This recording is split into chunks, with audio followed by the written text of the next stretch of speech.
Hello, lovely people. How are you this weekend? Good morning or good afternoon, whatever you are in the world. And hi, Perry. Good morning. We're taking questions in the comments at the end of the session. Yeah. So, hello. Yeah, I'm seeing a lot of familiar faces. I mean, literally, I have not spoken to some of you guys in years, ex-colleagues, clients from around the world. Thank you so much for taking the time today to listen to what I have to say about private label. Just a bit of background on these sessions. This is season 1, episode 7. I started this early April, so for a couple of months now. Audio, LinkedIn events. You'll find all the recordings on my YouTube channel, FWD. This one will be the end of season 1. Yeah. We'll take a little break and then back in June, inshallah, with more topics. Please feel free to reach out and tell me if there's a specific topic that you would like to tackle. As you see, it's always on Saturday, 11 a.m. Cairo time. For an hour, we do a bit of chit chat around, a certain topic for 20 to 30 minutes, depends how stretchable the topic is. And then I take your comments. Actually, I find your interactions so much fun. I enjoy them so well. And then the fact that it's live and in English and there is a global audience, that really is a lot of fun on that. So private label is an interesting topic because it's multifaceted. Okay, there's so many people and organizations involved in it. So you have the retailer, you have a manufacturer, you have a brand owner, and you have suppliers, and of course you have the shopper. Now, the reason this has become so important recently is that one, there is affordability issue around the world. Nobody can deny that. All right. But at the same time, the economies of scale is making a big announcement. It's very loud on that. The supply chain, the ease of co-manufacturing and co-packing, third-party collaboration, and all of that. The wide presence of retail chains, they're really becoming so big and stretching not only in one country but across countries. And the numbers that are coming out from the growth of private label is huge.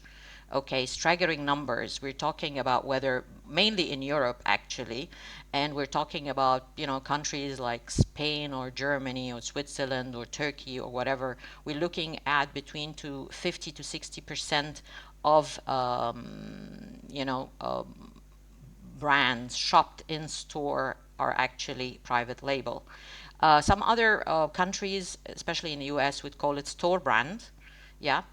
And we're going to zoom in specifically on grocery. I mean, private label as a concept can be, cascaded into many industries. It's not specifically for grocery. But I think I want to tackle grocery because it's the most famous. It's something we all can relate to, whether we're in the business or not, because, we see it every day as shoppers, right? So when I mention any brand, you can relate to it, or any category. But let me just go back and say, like, what is private label? All right.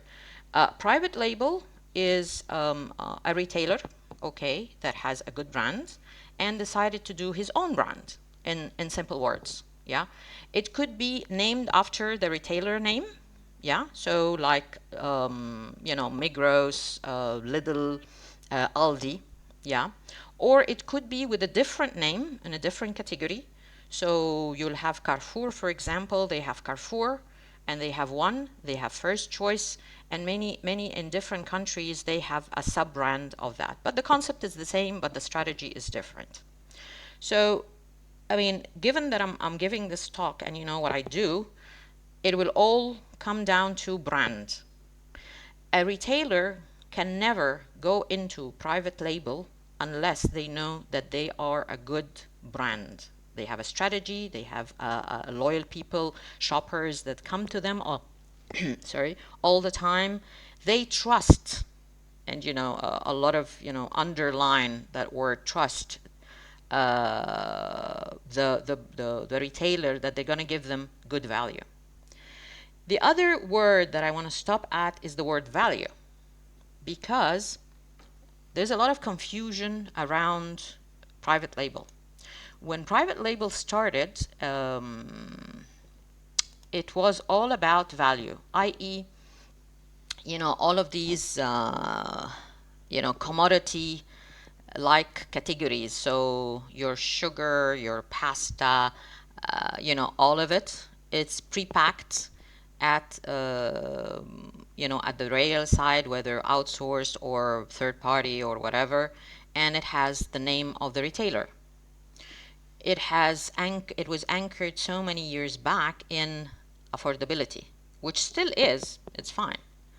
But over time, and I think possibly over the last 10 years, there has been some retailers, particularly in Europe, that have upgraded that image. The first, for an example, I was just checking some numbers. Lidl in Switzerland, for example, they are driving a trend for organic, whereby today 74% of their sales is coming from private label in Switzerland. But just a step back, and we say that Marks and Spencer in the UK, again, I mean, these guys are really wonderful. They really started it all of this business, I think even more than 10 years. They started with the sauce. So they had their own range, labeled Marks and Spencer sauces, like, the bolognese of the world. Yeah. And then people realized, okay, so I'm always going there, and the store brand, a store that I like and enjoy and shop there all the time, has this new sophisticated sauce that's ready to use. And guess what, other brands like maybe Heinz or something, either they didn't have it at the time, that range, or it was super expensive, because that is, the equity of the brand, and it has a price, of course. So why don't I try it? And they started trying it, and it's not too bad. So the thing is, the equation between, I mean, in the shopper's mind, the equation between what I'm getting as value versus price versus the brand, it's all making a lot of sense in the shopper's mind. So why would they pay more? And that more is the question mark. And every case is a different case. Yeah. So I cannot tell you on the absolute that you're going to price up by X percentage, because that is not the case. I mean, in my travels, I mean, I was very curious always about this private label, because, I'm a frequent traveler. I mean, heavily before COVID, now a little bit less. But over time, I saw a lot of good examples, which to me were like just amazing. In South Africa, for example, and in Cape Town specifically, it's one of my favorite cities in the world. There is a company called Clicks. If you've ever been to South Africa, it's huge. It's all over the place. It's actually a pharmacy slash beauty store, kind of. They're all about feel good, pay less. Now, pay less, you give you the impression that it's a cheapy thing. No, it's average quality. It's a value for money kind of thing. And when you look at their data, they're growing year on year, roughly 7%, which is huge in this economy. And if you look at the sales of the SKUs by brand, their private label Clicks and the sub brands under it, which is Click Skincare, you're looking at 62% of their sales is from their private label, and it's still growing. And on top of it, they have not only a lot of branches. Their network, I think, is around 900 across South Africa, if not more. Maybe this is outdated to data. And they are growing, and they have a loyalty scheme and what have you. So why not get into that? The other example from South Africa, which caught me into understanding a little bit more, how can you differentiate yourself as a store brand versus a national brand, and to that end, it was actually the wine section. It's Woolworth, actually. Sorry, I stand corrected. So Woolworth, I mean, usually the wine is wine are in bottles, yeah. What they've done is they disrupted the category, and they've packaged in carton, your 1 liter milk, yeah, exactly that. So the Tetra Pak 1 liter carton, and they have white wine, red wine, light or whatever. It's easy to open, and apparently people did not really have an issue with the look, because this was actually arranged for daily consumption. This is not your special occasion kind of wine where you need to put it on the table, and look at people and say, oh, this is coming from the vineyard, blah, blah, blah, or this is the source of whatever. So yeah, for daily consumption, and they actually disrupted. I mean, I do. I mean, if this was a video presentation, I would have showed you. Actually, I think I have a couple of packs on that.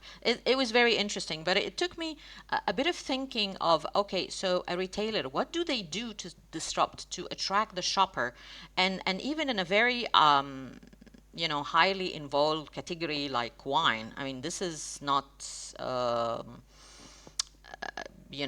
toothpaste or whatever. Chocolate was very interesting. I spent a lot of my time at some point in Austria, and one of my favorite go-to shops is actually Spar, which is Spar. I mean, call it Spar, and they have a sub-brand called Spar Gourmet. And to tell you a secret, I used to go there to like cheat, look at the new innovations, and then when I come back to my markets and I say like, yeah, I mean, these categories are coming in with this new innovation, blah blah blah, and this is a store brand, so you can imagine I'm going into a private label to look at innovations. This is how far they've upgraded themselves, and they have a range for making chalk, for example, and they actually call it budget. So it's average quality, but it is good pricing.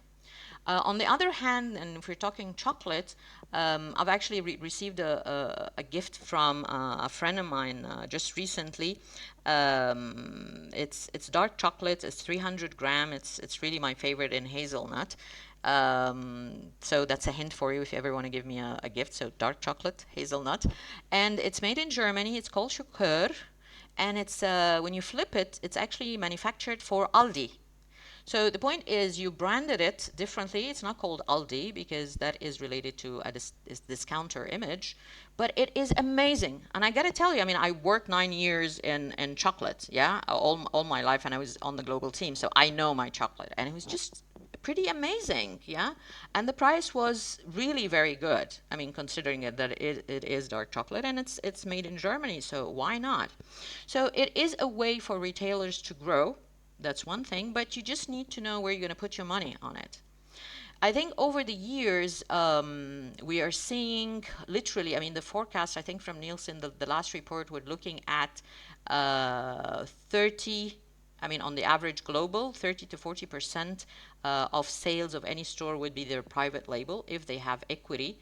But in some markets, literally, I mean, like Turkey, Migros is an amazing story. I mean, Turkey is like my second home. I have a lot of friends and family there, not only because I worked there, but So over time, I've seen the growth of Migros. Migros, if you didn't know, it's actually a Swiss chain, and they entered Turkey as a main market. I think, I don't know, maybe 10, 15 years ago. They're now like 3,500 outlets. I was there in Jan, and I was like, it was very cool to see how they rebranded the stores and the chain. They have used the M, so the big M, and it's very interesting because it's like McDonald's, like the arc. You can see the M from long way back, and they did something very cool. They have the M, and then they double M, and the 3M. And the strategy is that the less M's you have, the less assortments you have. So by location, they are very smart that they have assigned the list of assortment and the pricing by each area, and therefore you have an M, you have a double M, and the 3M, and there's a 5M, which is the hyper. Okay. So I thought that was really a cute strategy. But anyway, apart from that, I mean, let me tell you, in relation to Turkey and Migros specifically, I had a regional client here, and they were telling me about the oil business, and literally they were almost out of Turkey because 80% of consumption in that category is private label, and there's nothing they can do about it. The problem is that client that was, sleeping since forever, and they have not seen the trend coming in.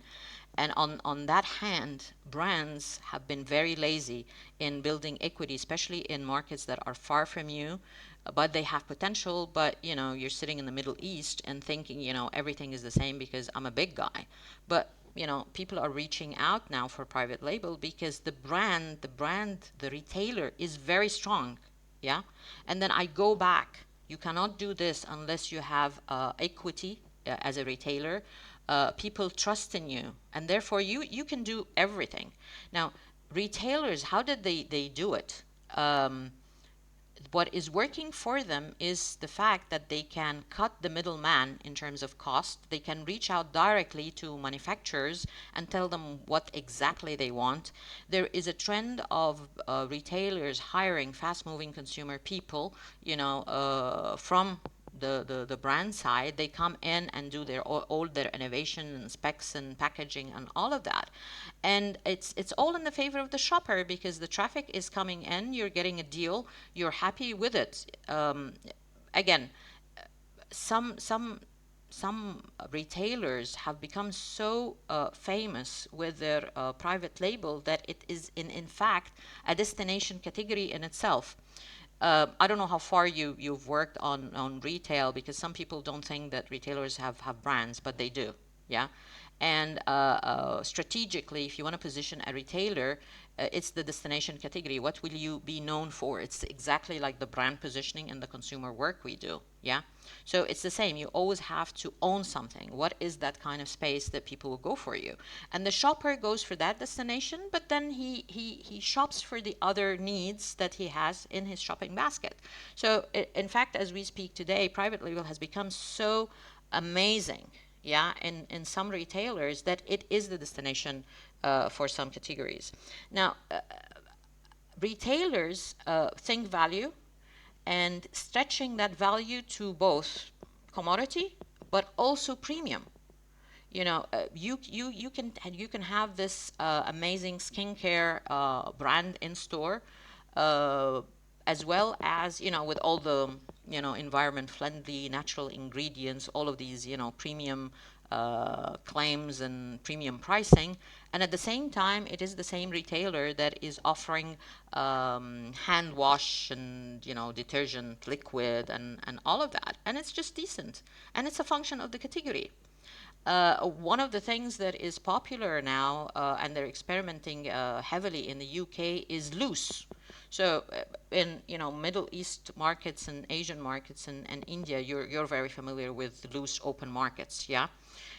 People go and buy their spice and all of that. But in the UK, that's not very familiar. I mean, you have farmers market, but you don't have loose markets per se. Yeah, you are getting rid of the packaging, and you're there in loose format, and that loose format either branded or not branded, and that brand could be actually the retailer's brand. It's an ongoing trend these days as well. Again, environmentally friendly or cost cutting or whatever, and people just pack 100 gram, 200 gram, whatever you wanted. And that brings you also to not only the power of the brand, but also the customer experience. Yeah, you could be also an amazing brand, you have all of these things, but what will keep those customers coming in and building trappers for you? 50% of consumers in the US, for example, they would continue to go to the store because that store gives them value in terms of the private label brand, but also they have put in time to give them loyalty cards. So not only they are pulling them over by their amazing offers, but also they have loyalty cards. Now, the other part, which I'm sure all of you know if you're working in modern trade, is that the retailer is, he controls everything. So shelf space, negotiation on displays, locations, traffic bath, all of that.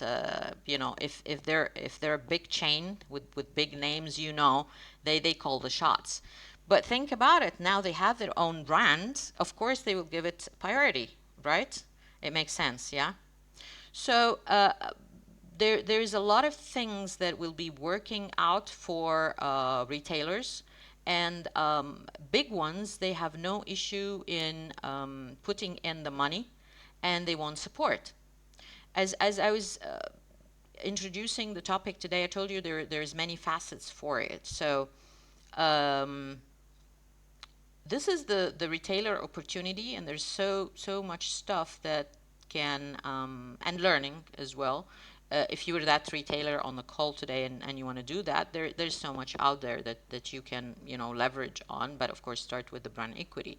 But at the same time, let's say you are a manufacturer and you have a surplus capacity.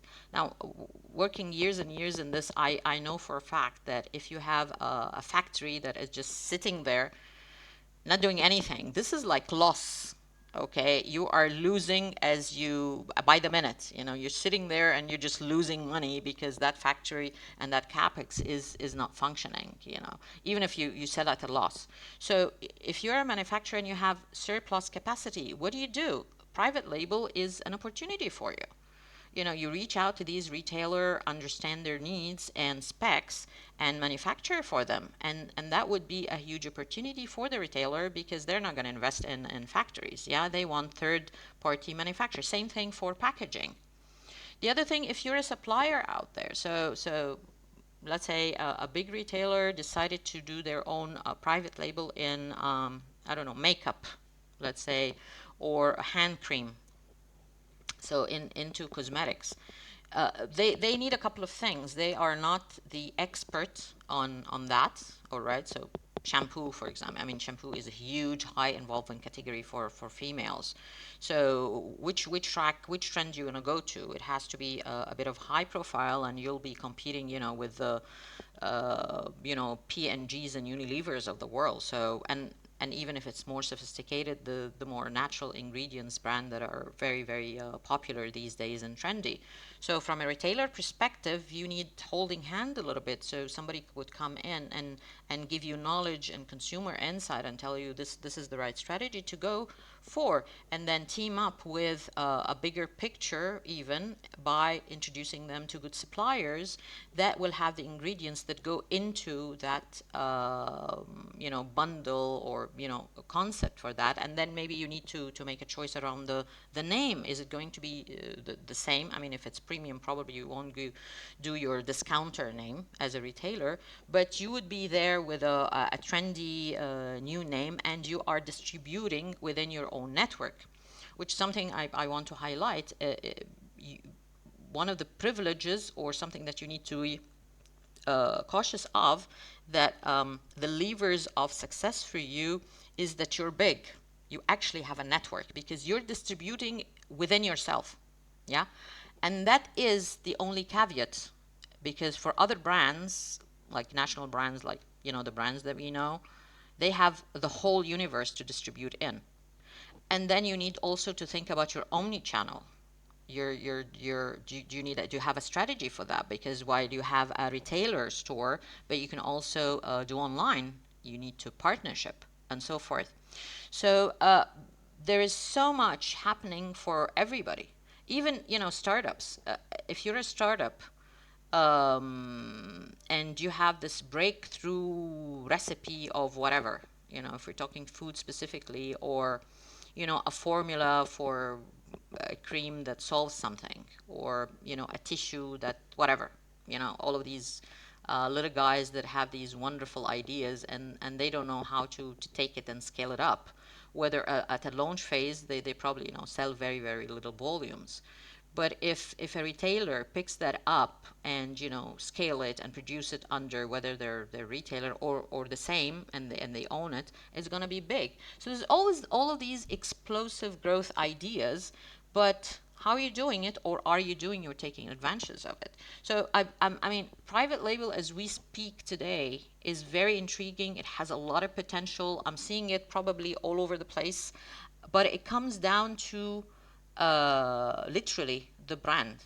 Yeah, I will not, as a shopper, go and buy from you unless I trust in you as a retailer, whether this is a value proposition as in value for money, affordable tracks, or it is a premium. So if you go back to the invitation to this talk today, I had put in two photos. One very sophisticated ice cream. I've never tasted it, but you know it's under Migros, which is plant-based. You know the hippie trend, and it's soya. It's high protein claim. It's lactose free. I mean, like it has all the claims that everybody is really talking about it. It's bio, it's vegan. It's like, you know, if you read any report on new trends, you probably have these, you know, buzzwords all over. And then I gave another example with Breadfast, which is an online supermarket brand in Egypt. It's premium, and they launched their own private label. Now, if I mean this would be relevant to my Egyptian audience today. Breadfast is a good brand, and I think that's a good step. But they have both. They have actually something like beans, but they also have something like peanut butter, and it's branded Breadfast. Now, my only comment on this, even though the strategy is right, when you say it's beans and it's premium quality and you're putting an up price of around 10% versus the market leader, which is Doha, for example. I mean, why should I buy this? Yeah, give me a reason. This is beans. If not even, I mean, I'm even suggesting that I'm looking for premium quality beans. Yeah. I think the pricing needs to be revised because it does not make sense. If you know peanut butter, for example, is a premium type of product anyway. You know, not everybody, you know, and it is expensive, and very few players do that. So if you're benchmarking with the market leader, fine. If you're telling me that you give me something extra like a mix or something, that's fine. But I have to give to them that their choice of suppliers that they're, you know, partnering with, they're really good. And I've tried a few of them in the spices or whatever. I think it's really good. But the pricing is not right because they're going under, you know, because the brand as Breadfast is premium, so everything needs to be premium. But I do think you can play it that way in private label because, you know, shoppers are not stupid. I mean, this is one of the things, I mean, it's a side point, but I want to tell you this. Rich people are not stupid, all right? I have money, but I'm looking for value. I'm going to buy a Rolex, okay, or a BMW or an Audi or whatever. What's the name of the premium cars? I don't have, whatever, a Ferrari or whatever. But still, I want to get value of it. I mean, all the $10,000 extra or less or more is not going to be my bank breaker here. Yeah. But then, no, I want to feel good, and this is psychology. I want to feel good about what I just bought. It doesn't really matter if I'm rich or poor.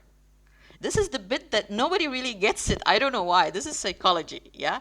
And that's why, you know, all of these, I mean, I would tell you, I go into the stores and like 70% of the promotions and the way it's, you know, formulated and communicated is wrong.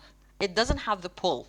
But you know, that's a different discussion. Maybe we should do a session on promotions and, you know, communications in store or something. But for now, that really wraps it up. So if you are a retailer, a big one or a medium one, and you want to go out there and do it, you pretty much have now the bigger picture, what you need to do. If you're online, same thing, you can do that. If you're a manufacturer and you have surplus of capacity, you can reach out to those big clients, but just, you know, have a partnership mindset, understand their strategy, their weaknesses, so you can, you know, collaborate with them and fill in those gaps, because they are a retailer at the end of the day. They're not going to do everything, and they don't have, you know, a full staff. So it's all about collaboration and communication, the needs, and you fill in the gaps. If you're a supplier, make sure that you know the right specs, you know, the lead times, the quality that they need. Give them options, whether on quality or on cost, and so forth. Now, last but not least, the brand. I mean, I'm not going to speak a lot about the national brands, but you know, many brands unfortunately have left it till the last minute until they woke up and say, "Oh my God, I'm losing share to private label." I mean, there is no turning back, or you know, on this one. It's here to stay. but you have the opportunity to strengthen your distribution, whether online or offline in the universe, because the retailer only has his chain. So, shaking hands with all the channels, the trades, all of that, and, putting in the effort, yeah, understanding shopper marketing, you know, it's not trade marketing, it's shopper marketing. When the brand moves from consumer market, we're very good at that, but not very good at shopper marketing. So, that shift, understanding where you want to innovate. And I had actually 2 sessions already on innovation, and it's a little bit fuzzy and a little bit messy, and I always listen to it and hear that word in conversations, and most people don't really understand what innovation is and how to activate it and how to be successful. It's not about just having something new and buzz in the market and buzz in the store and doing advertising, because that feels like the marketing guys just need some work to do to justify the salary. But usually it's not like that. It's about growth. It's about disruption, not wow disruption, but disruption to your business. At the end of the day, all of this stuff is about growth. Adding value. And yeah, I'll stop here and open the floor for comments, builds, conversations, what have you. Always happy to hear from you. So just raise your hand and, let's take it from there.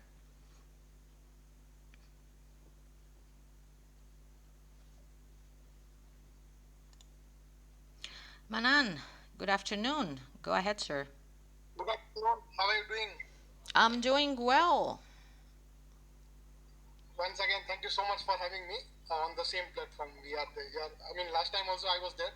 This time also I will be there. I will try to make always something, as you mentioned in the uh, discussion of like value adding and all the stuff. But the thing I want to just contribute my things very quickly because so many people are waiting for the same. So actually. Private label, actually the issue is facing everybody in whatever might be, I mean, in the chain or whatever might be the business you are. But there are few steps, which somebody can apply and they can grow their business or they can move ahead with the same. So first one is understanding the market, right? I mean, the first step. Before starting or before you are doing something or before you are going to do something new that is new. I mean, for the consumer also, first you need to understand the market, right?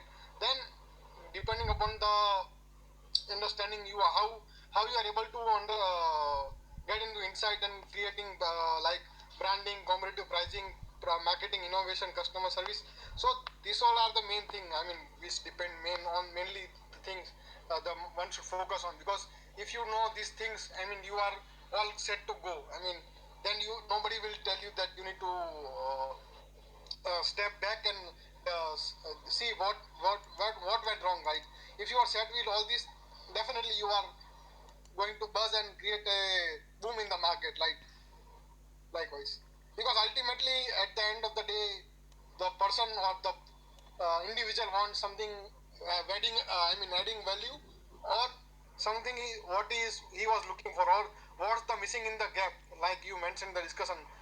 Absolutely is agree. I mean, definitely one should look upon it to stay with the competition and grow ahead with the same.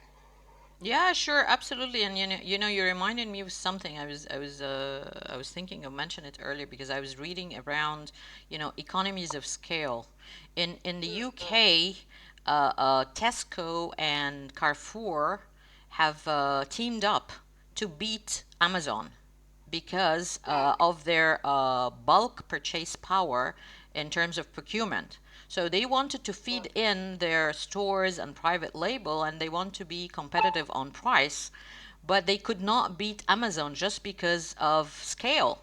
They're huge, getting from around the world. So they decided to, put their heads together and let's do this. This was like in the news last week. And I thought like, yeah, of course. And I think each markets and each sector, whether private label or not, they need to collaborate. This is the time for collaboration. I don't think it's about competition per se versus collaborating and getting information. I mean, I mean, some markets or sectors take, this competition thing to heart, which is really very stupid. You know why?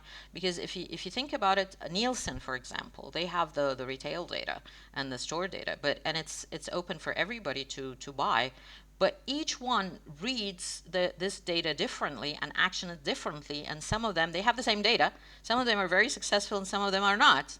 So you see, it's really up to you. It's not like, if you share and discuss and get into a meeting with your competition, that does not mean that they're going to beat you because, you're giving information. It's not the time for that. I mean, things have changed. So thank you for sharing your thoughts, Manan, and I definitely agree with you. Only Any I want to add one more thing before Sure. giving up. I mean, you Sure. said about collaboration that it's very good thing when you are stuck upon or when you are missing the things, then you should open the forum for your business, which everyone, I mean, somebody else that you can fill the gaps and you can take it with the by collaborating and move it with the mutual understanding. That become very very much easier for both the parties to get win-win situation. Likewise, there is no likewise. Disheartened or any disappointment of the things. But the thing is, you should understand mutually and go ahead with the same. Likewise, then and then only you can be ahead with the competition and competitive edge will be survive. Likewise. Sure. Yeah. Yeah. Thanks, Manan. Good to hear from you again. Thank you so much. Okay. All right. So, Erham, good afternoon. Go ahead, sir. Unmute yourself. Erham?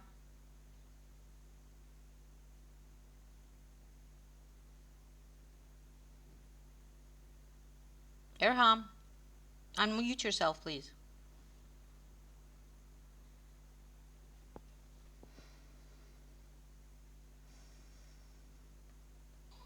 Maybe not able to unmute. You can choose next one. Okay. Mustafa, please go ahead.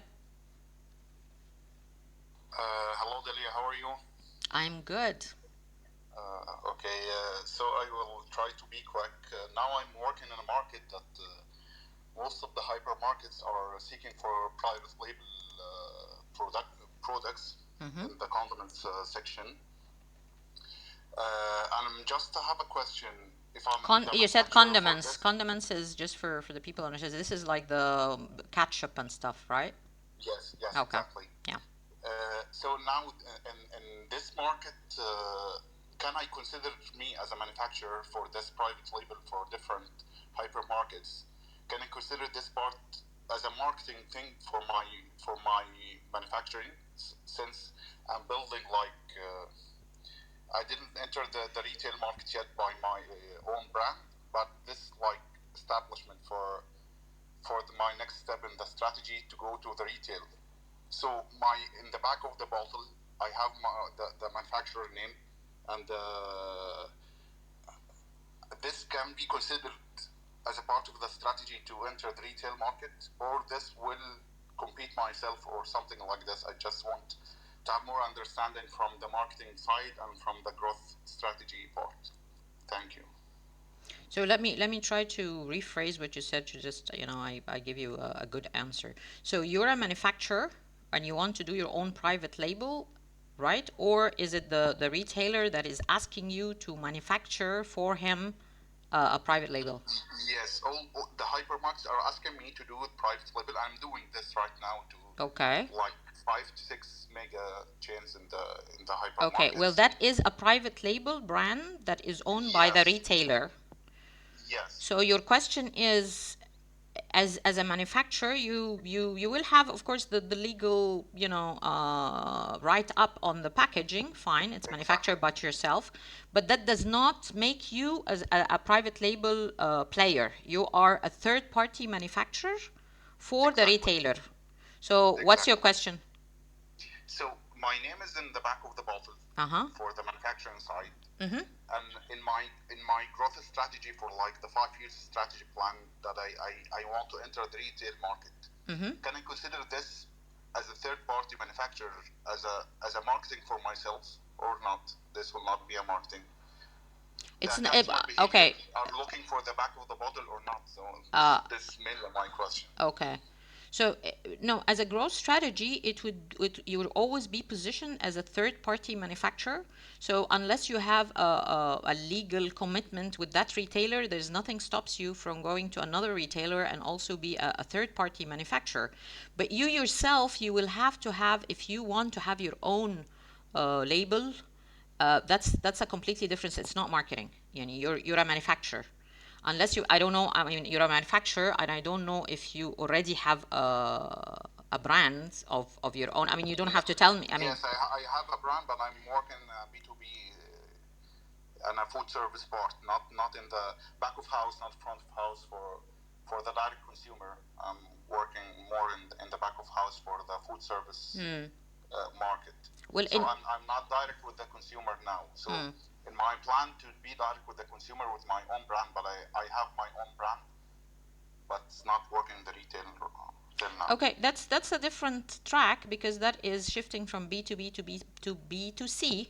Yeah. And in that case, it's not really a private label. You will be just like any other consumer brand that is distributing in different retailers in different channels, but not specifically. I mean, private label specifically is driven by the retailer, not the manufacturer. In your case, your track is that you are the third party manufacturer, but the fact that, people, flip the bottle and know that it's manufactured by XY company, that does not really happen. I mean, probably I'm the only person who does that because it's my work. Yes, I know myself because I'm in the industry. Yeah, and the sourcing, and and I would know whether the company was bought by another company, and I get into these funny dialogues and stuff like that. But no, shoppers don't do that. Okay, okay. Thank you, Daniel, for this. You're welcome, and good luck with your growth strategy, Mustafa. Thank you.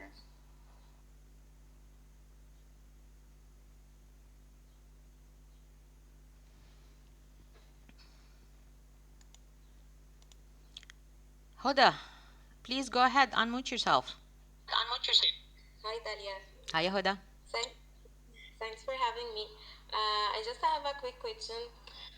As far as I remember, you have mentioned the retailers who didn't do their private label are losing market share. And I'm somehow aware by the market share of each retailer. Therefore, I would like if you can elaborate more on this point, as I believe the retailer who didn't do their private label are losing from more profit, not market shares. If you could please elaborate more on this point, I would be grateful. Thanks. Sure, Yehuda. I'm not saying that I'm not really sure which bit you're commenting about or you heard, but what I was saying is that retailers, big retailers only, that have equity and they build a brand, they have an opportunity to go into private label, whether the value track or the premium track. And if they don't do that and they do it properly, they're losing a lot of volumes and revenue, of course, because all the examples I've gave you, and there's so much, if you search online, there's so many excellent examples, whether from Lidl. I can tell you about Lidl, for example, German discounter, when they entered the UK market, a very tough market, about 10, 15 years ago, and they've done their homework. Actually, I have a case study on that. It's on my YouTube channel, and they build equity on that. Today, as we speak, when the UK and after Brexit and all the inflation they have never seen before, they continue to grow, and they're actually killing a lot of the other retailers and the smaller players, and they manage 7% market share. Yeah. So the point is, if you a big retailer and you play it right, you have a lot of opportunity to grow share and revenue in both cases.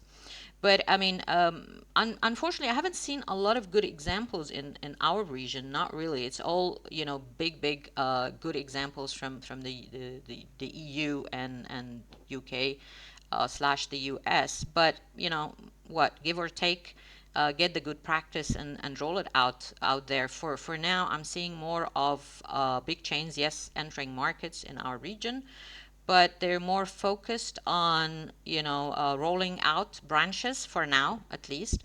But I'm sure if they focus on and it's on their agenda, yeah, on private label, they'll get a big share. Whether you want to call it revenue or market share, it doesn't really matter. It's just growth. I hope that answers your question, Sarah. Yeah, thank you, Dalia. You're welcome.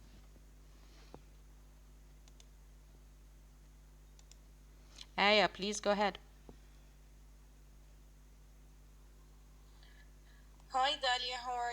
everyone. Hi. So, my question is, can you please sum up to us certain bullet points how can we survive as a brand where private label are growing massively, especially in the category where shoppers do not have or do not show loyalty to a certain brand. So, for a brand, how can we survive in a category that private label is actually going to lead this market? Sure. I mean, this is probably one of the difficult questions today. In the old days, no, it was not the case because now retailers are really dinosaurs. They've eaten you up. I'm sorry to say that, and that's why I only wrapped it at the end. It wasn't my focus to talk about this today because it's pretty negative. What I have would be negative because some brands have just become so big, very egoistic, that they think like, I'm the leader of the category. One of the things, and if you ever attend my workshops, you'll need to understand that categories have weight. There is low involvement and high involvement, and it's really up to you to make that balance over time. I mean, building brands is not an easy job, and it's not for today or tomorrow or yesterday. It's really a long journey. And let me tell you what I mean by that. When you buy pasta, is not like buying shampoo. Yeah, they're different, and you know that. I mean, as a female, it's shampoo and hair is really a big thing. Yeah, pasta, you probably have two brands at least. If this one is on sale, if this one is out of stock, you don't really mind. Now, let me give you two examples. Heinz ketchup and Lay's chips. And this is from 100 years, literally. Yeah? What did these guys do in the US? And this is started, and this is the power of global brands and consistency. They have taught their audience, yeah, that you cannot eat without ketchup. I mean, I don't know how old you are. You look young and dynamic and lovely. Okay, but I recall that ketchup was never a thing. What is ketchup? And I think in the 80s they started this global campaign is like you can never eat. I mean, food does not taste well without ketchup. What did they do? They heightened the importance of the category even though it's just ketchup. Yeah? And Lay's in the US did the same thing. You know that trend, if you have a sandwich, for lunch, just, cheese sandwich or turkey sandwich or whatever, you have to have Lay's beside it, the chips. It was never like that. And then, Heinz took over with the fries and the ketchup and all of that. But it's all the same thinking. I cannot today tell you how to fix it. Because if you have not done your homework as a brand over time, and you thought to yourself, oh, I'm the market leader, I'm cool, I'm good, I'm here to stay, and you didn't see the trend, and literally the oil example I told you, this is a client that reached out to me for the turkey issue. And I told them, listen, you were great, but it took you 7 to 8 years of just seeing the trend and seeing how far that the private label in Turkey in the oil category is huge. All of them, like the corn, the olive oil, and everything, and they losing share big time until the store brand took over 80% of the category, and the brand owner was the market leader. They saw it over years and they haven't done anything about it. Yeah. So I mean, don't come and tell me now. Let's fix it. No, because I mean, realistically, you have only two levers. Yeah. Continue to grow. If you have a positioning and whatever, continue to build equity. Fine. And then you have the distribution, because the limitation of the retailer is that they can only distribute within their own network. Depends how big their chain is, but you have the whole universe.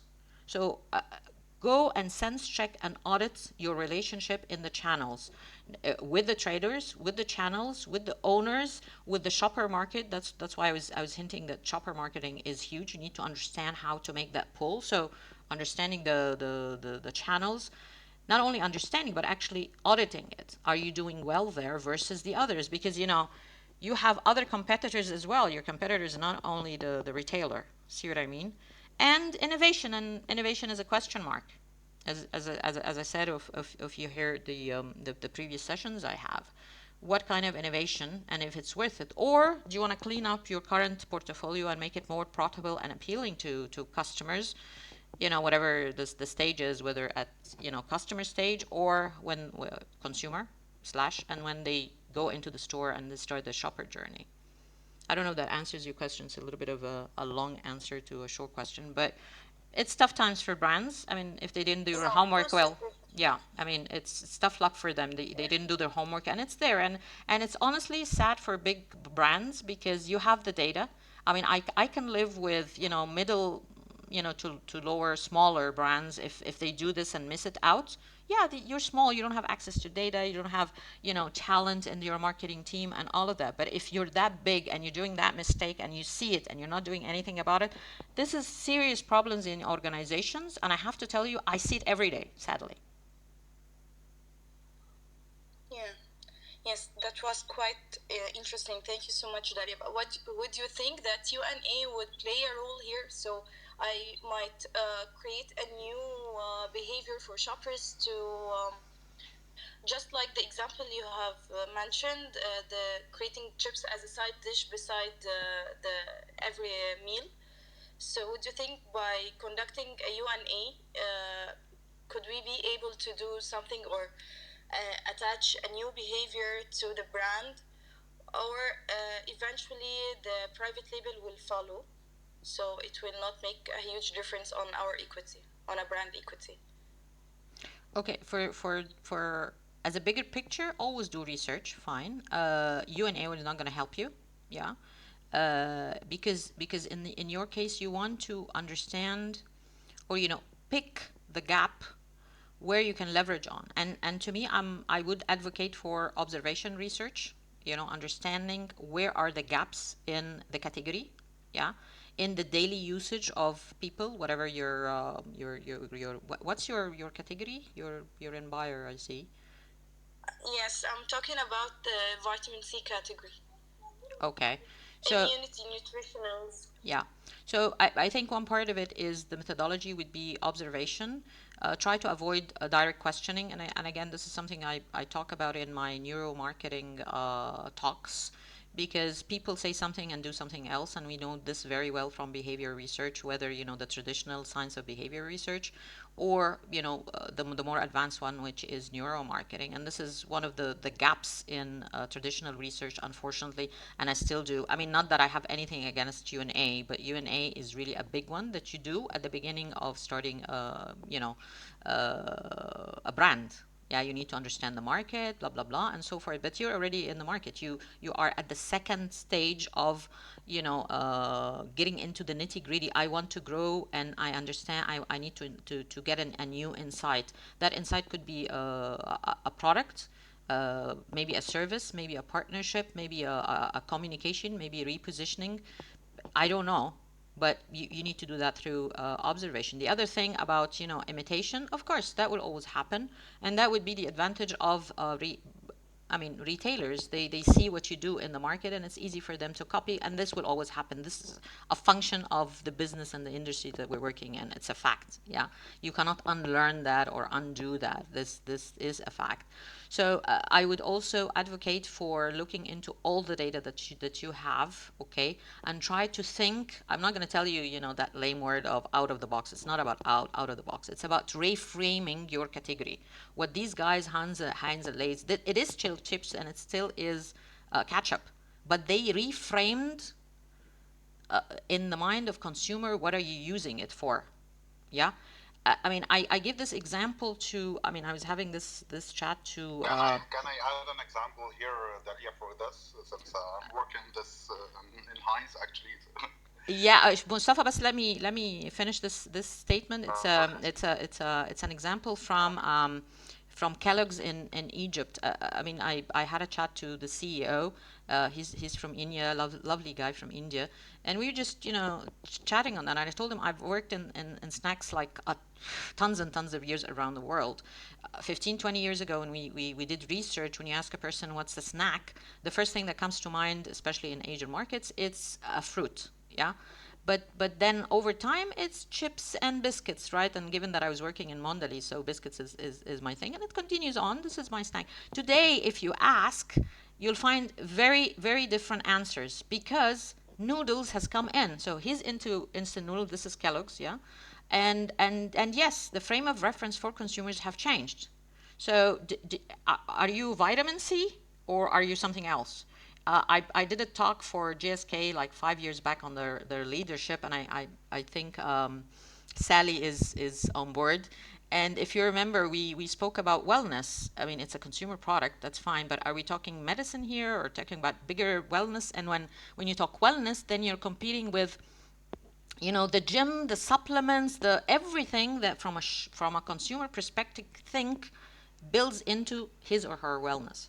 So reframing the category and revising what you thought about the category is very important. And I think, I mean, I don't want to, like, I'm not pushing my services or anything or any consult, but the advantage of having a consultant is usually the outside eye.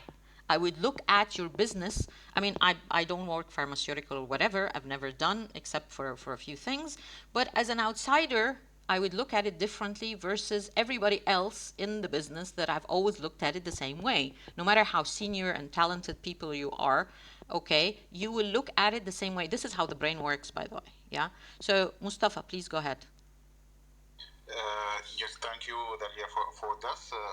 We're in Egypt, and you know that the ketchup is only when you say ketchup, what you are using the ketchup. It's mainly for the fries and burger and the quick meals.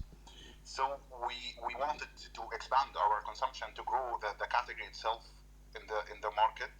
So we have done this commercial that the ketchup is working for kibda, the liver, and also working with the seafood and working with the different meals that expanding the category itself. So it's starting with setting the education to the consumer itself, trying this ketchup over things that's getting used to. They are getting used to fries and burger and all this quick meals. So I wanted to add this. It's relevant to what you were saying, Dalia. Thank Well, you. Yeah, thank you so yeah, much, Mustafa. I remember that ad. yeah, Mustafa, and that, I mean, I actually had a long conversation about this campaign. I had some reservation about it, but from a different perspective. But I can understand what the team is doing. I think you guys have like 90% share of the market, and to this is not reframing the category. This is more about more use, Yes. just extending the usage. See what I mean? So it's like, if breakfast cereal, uh, there are now cereal bars. Yeah. So historically, you only do cereal in a bowl or with milk and blah blah blah. And you have it for breakfast, but that is extending occasion, which is fine. This is a marketing tactic, but this is different than what Aya is asking because she wants to grow the category. So the mindset should be different, and it's different what Heinz did, and nobody would do that again. I mean, this is a 100-year-old brand, and they just guys, you can use ketchup, which is sauce, tomato sauce. This is like, nobody knew about that or even thought about it. See what I mean? I had actually worked with a client on tahini, yeah. And we were looking again at extending it. I mean, speaking of liver and stuff, because we were thinking of just putting it in patches just like Heinz, and the competition was actually, the idea was to eat share from Heinz. Yeah, is that again, kids would never put tahini on fried chicken. They would put ketchup. See what I mean? So again, I mean, it failed, but that was the idea. So again, going back to the taste is, little kids would not put tahina on nuggets, but they would put ketchup. And again, this is how powerful Heinz is. See what I mean? Yeah. Thanks, Mustafa, for the input. Thank you. Talia, could I add one more point, please? Sure, Huda. Go ahead. Yeah, you just advised Aya to do a observational study. Then our direction was to reframe the brand. But actually, from my perspective, I believe that the observational is totally against the reframing of the brand, because the observational, I'm working in a market research company, and I'm usually preparing the observational for more attitude and the usage. But we can't advise any client to do reframing based on 10 or 15 respondent. Therefore, I believe in case, and I don't believe in the case of Aya, for the vitamin C, she should do a reframing to the brand. To do a quantitative study of usage and attitude after the observational, to be able to take the decision, shall she do reframing, or shall she just focus her brand on a certain objective. Therefore, if you could please elaborate more on the reframing and observational, it would be great. Well, from what you just said, Hoda, we're not saying different things. I mean, I suggested a UNA, which is fine when she starts with a qual, but to me, it would be better to still do observation, which is qual. The idea of observation is, you zoom in into specific,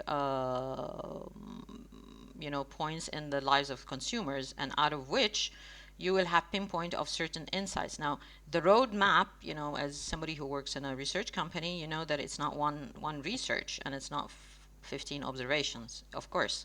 But the point is, you have a roadmap of research whereby you reach something. But at the beginning of observation, you just, you're scratching the surface. So it depends on what comes out of these observation, whether you're going to crack it or not. And if you crack it with one or two, leads, then what is the next level of research that we need?